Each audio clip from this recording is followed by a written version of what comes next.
बवाल हुआ, इसे कैसे देखें? देखिए, मैं बरेली की बात कहूं तो बरेली में हम सब ने देखा होगा कि जिस तरह से उन्होंने घटनाक्रम किया और एक तरह से शक्ति प्रदर्शन जैसा और एक दूसरे समाज के लिए चिढ़ाने की तरह से काम करके और बरेली को एक आग में झोंकने का प्रयास किया।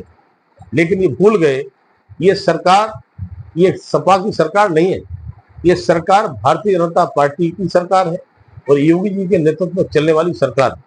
देखा होगा उन्होंने इस प्रकार के कृत्य करने वालों के लिए हमेशा सबक सिखाने का काम किया है।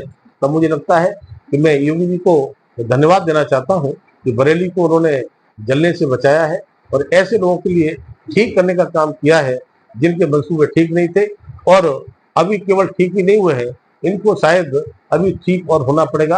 और योगी जी जितने इस प्रकार के दोषी लोग हैं इसमें कोई बख्शा नहीं जाएगा और सह देने वाले लोग भी चपेट में आने वाले। मंत्री जी, क्या इस पूरे मामले के पीछे भी क्या टूट काम कर रहे थे? जिस तरीके से प्लांटेशन हुआ बताया जा रहा है, बाहर से लोग बुलाए गए।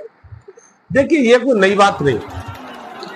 ऐसे लोग जो समाज में बंटवारा करना चाहते हैं, अपने सरकारों का जो डेवलपमेंट का योजना चल रही है उनमें व्यवधान पैदा करना चाहते हैं, तब मैं कहूँगा कि इस प्रकार के कृत्य करने वाले लोगों के लिए और जो मौलाना इसमें आए हैं वो पहले से चर्चित रहे हैं बड़बोलेपन के लिए और जिस तरह से वहाँ पर घटनाक्रम को अंजाम देना चाहते थे। लेकिन मैं बरेली की पुलिस के लिए और अपने अधिकारियों के लिए और साथ में मुख्यमंत्री के लिए इसका बधाई देना चाहता हूँ। उन्होंने बरेली ही नहीं, अगर ये चिंगारी बढ़ती आगे तो हो सकता है बरेली से आगे पीछे भी ज़्यादा जा सकती थी और बड़ा नुकसान हो सकता था।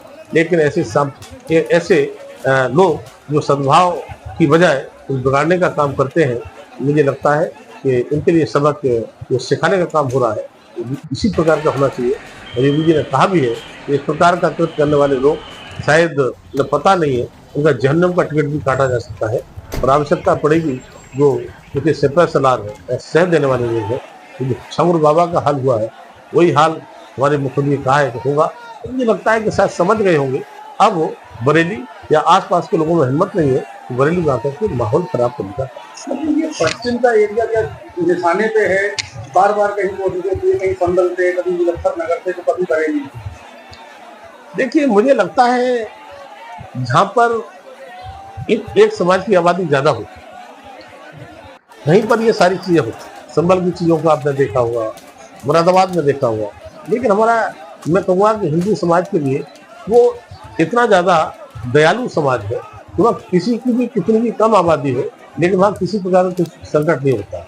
लेकिन मैं कह सकता हूँ कि समाजवादी पार्टी या इंडिया गठबंधन के लोग जो तुष्टीकरण की राजनीति करते हैं, वोट बैंक की राजनीति करते हैं, लेकिन ये वोट बैंक की राजनीति या तुष्टीकरण की राजनीति अब चलने वाली नहीं है।